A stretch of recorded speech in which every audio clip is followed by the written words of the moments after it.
En el video anterior, vimos cómo el chamán se involucra en diversas actividades: autoaislamiento, psicodélicos, privación del sueño, canto prolongado, baile, representaciones, que producen alteraciones significativas en su atención y crean cambios radicales en la forma en que funciona su cerebro. Parte de lo que hace el chamán durante estas actividades implica acceder al estado de flow o flujo, un concepto que Mihaly Csikszentmihalyi hizo famoso.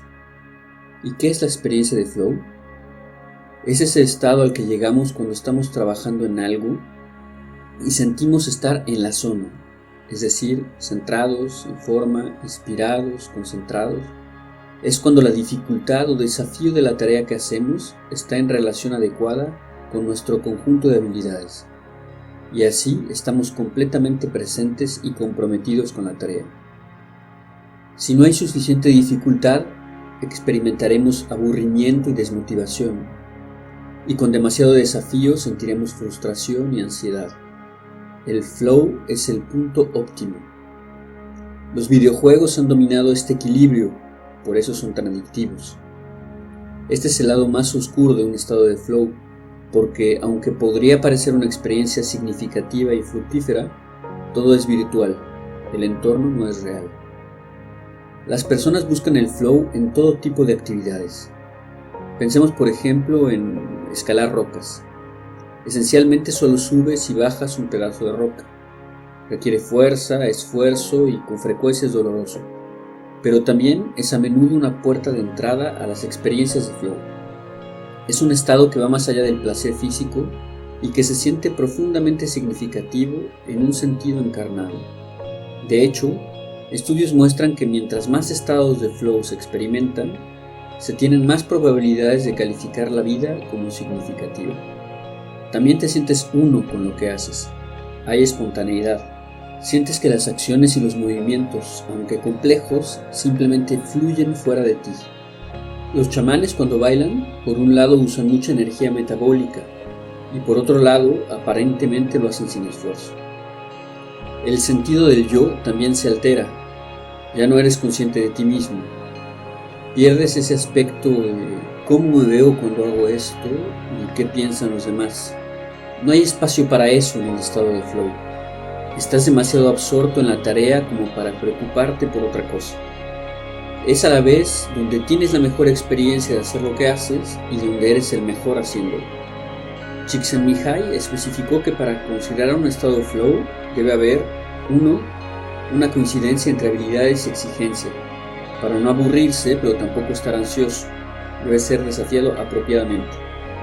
2. Información clara del entorno. 3. Un bucle de retroalimentación estrechamente ajustado para comprender las acciones en relación con el entorno. 4. El fracaso es costoso de alguna manera.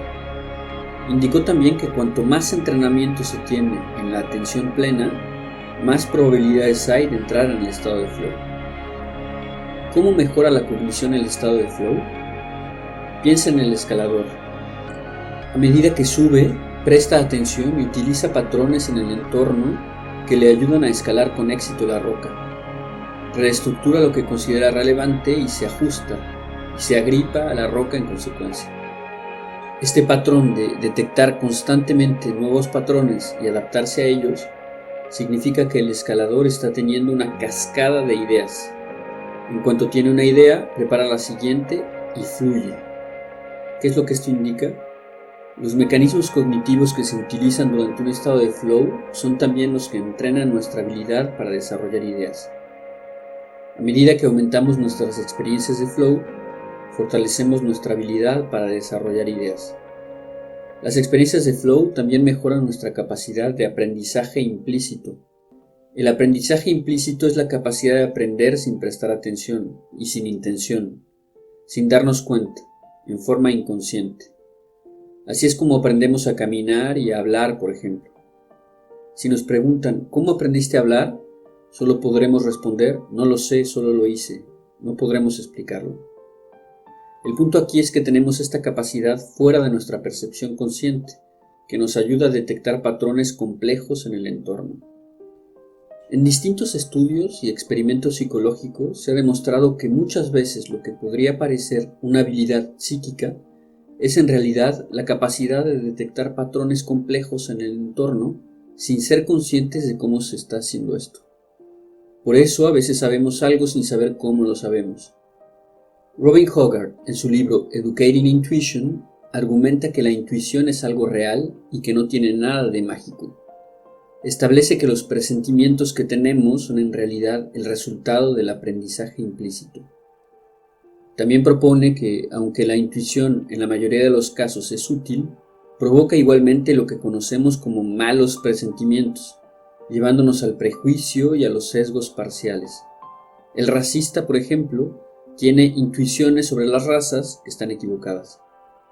Buenos y malos presentimientos. ¿Cómo es que un fanático desarrolla prejuicios? La intuición está relacionada con la forma en la que captamos patrones complejos en el entorno. Pero hay dos tipos de patrones en el entorno: los correlacionales y los causales. Una correlación es cuando dos cosas están relacionadas entre sí. Por ejemplo, existe una correlación entre cuán grande es una boda y cuánto tiempo durará ese matrimonio. Pero eso no significa que si alguien tiene una boda muy grande, su matrimonio durará más. La razón por la cual las bodas más grandes reflejan matrimonios más largos no es porque las bodas grandes causen matrimonios largos, sino que las bodas grandes reflejan una importante red social y una estabilidad financiera, dos variables que realmente ayudan a que un matrimonio dure más. Un racista percibe patrones correlacionales y los considera causales, y así se engaña él mismo con creencias negativas sobre ciertos grupos y forma una base para la discriminación. Por lo tanto, debemos ser capaces de entrenar el aprendizaje implícito para que se centre en patrones causales reales en lugar de patrones correlacionales que sean ilusorios. ¿Y cómo lo hacemos? Lo que no funciona es decirle explícitamente a las personas que busquen estos patrones. No podemos reemplazar el aprendizaje implícito con aprendizaje explícito, porque es precisamente al ser implícito que funciona tan bien. Sin embargo, podemos establecer el contexto apropiado, los factores ambientales adecuados, para que nuestra maquinaria implícita pueda enfocarse en los patrones causales en lugar de los patrones correlacionales. Hogarth propone que el entorno se organice de la misma manera en la que encontramos nuevos patrones en la ciencia, a través de una configuración experimental. Un experimento requiere que la información sea clara.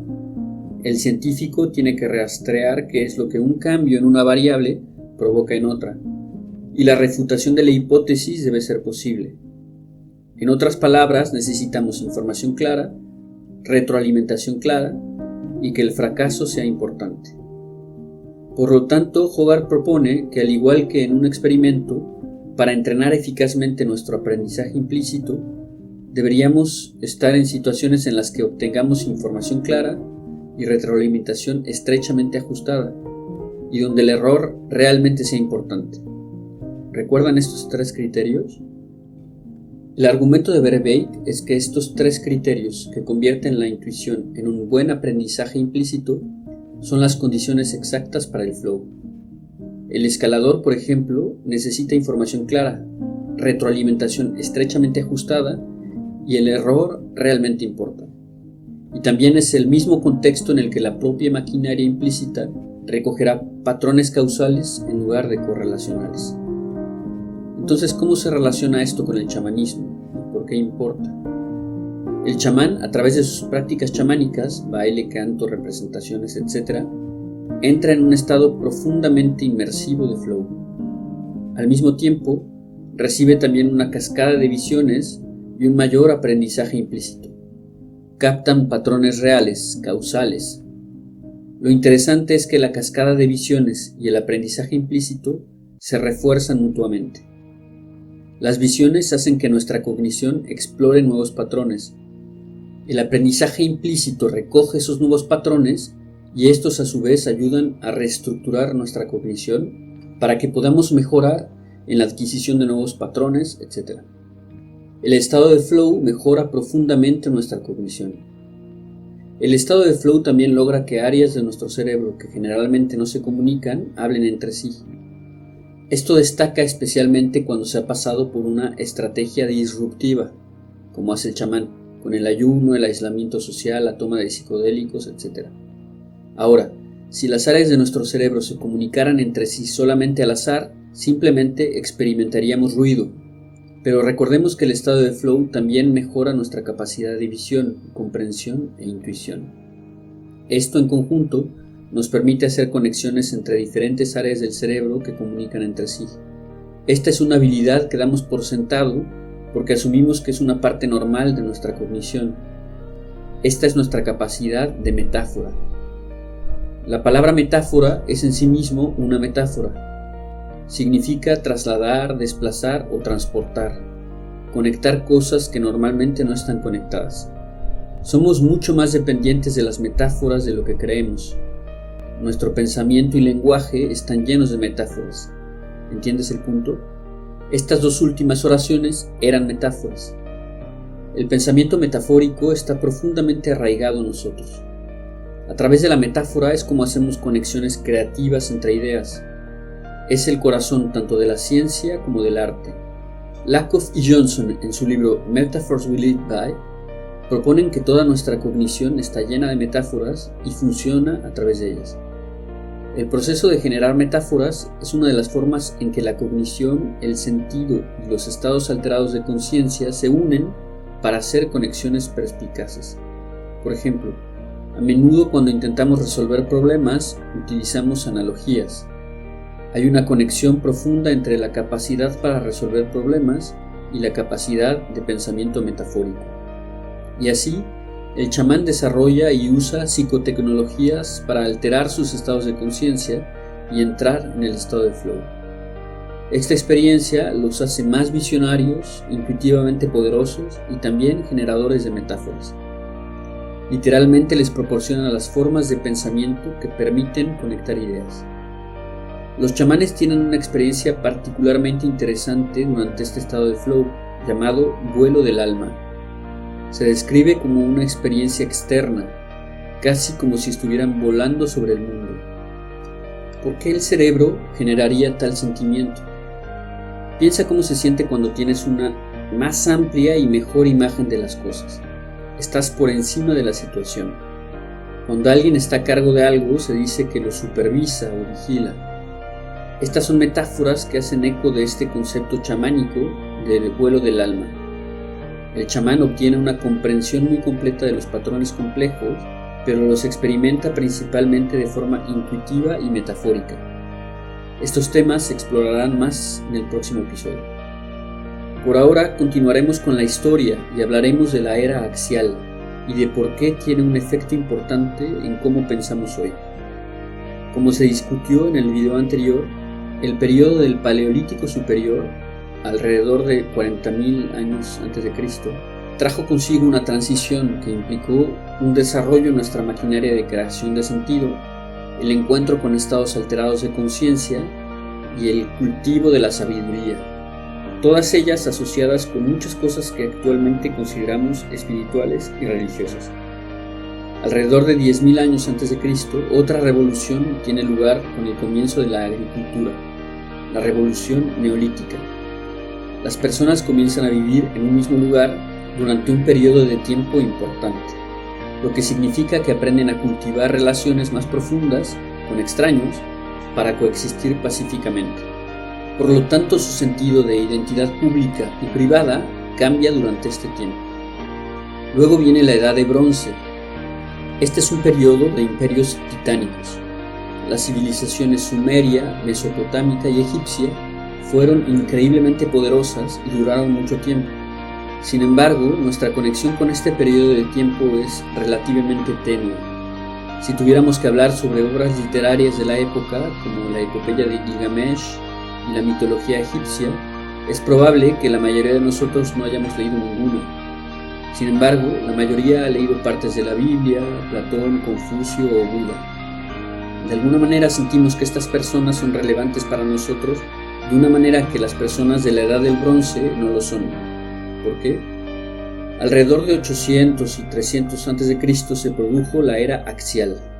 Parece haber habido otro gran cambio comparable al cambio de la transición del Paleolítico superior. Algo sucedió durante este tiempo que formó profundamente quienes somos hoy. El derrumbe de la Edad del Bronce fue devastador. Consistió en la mayor pérdida de ciudades, culturas y literatura de la historia. Es lo más cercano que el mundo ha estado de un apocalipsis. Al igual que en la transición del Paleolítico superior, hay una vez más una presión significativa sobre la cognición humana para adaptarse. La psicotecnología inventada aquí para adaptarse a esta condición fue la instrucción alfabética. En la Edad de Bronce, saber leer y escribir era tan difícil que era un empleo en sí mismo. Pero con la invención de la instrucción alfabética, la alfabetización se hizo más accesible y compartible. ¿Por qué es esto tan importante? Porque nos cambió radicalmente el sentido de quiénes somos y cómo pensamos. Pudimos almacenar pensamientos independientemente de nuestra memoria. Nos permitió escribir nuestros pensamientos, externalizarlos para poder tomar conciencia de ellos y reflexionar sobre ellos. En otras palabras, se desarrolló nuestra capacidad para lo que Robert Bellah llama pensamiento de segundo orden. Todos tenemos metacognición, que es el conocimiento y la conciencia de nuestra propia mente. El pensamiento de segundo orden es lo que obtenemos cuando internalizamos una psicotecnología, como la instrucción alfabética, que mejora nuestra capacidad de examinar críticamente y corregir nuestro propio pensamiento. El pensamiento de segundo orden comienza a surgir gracias a la instrucción alfabética.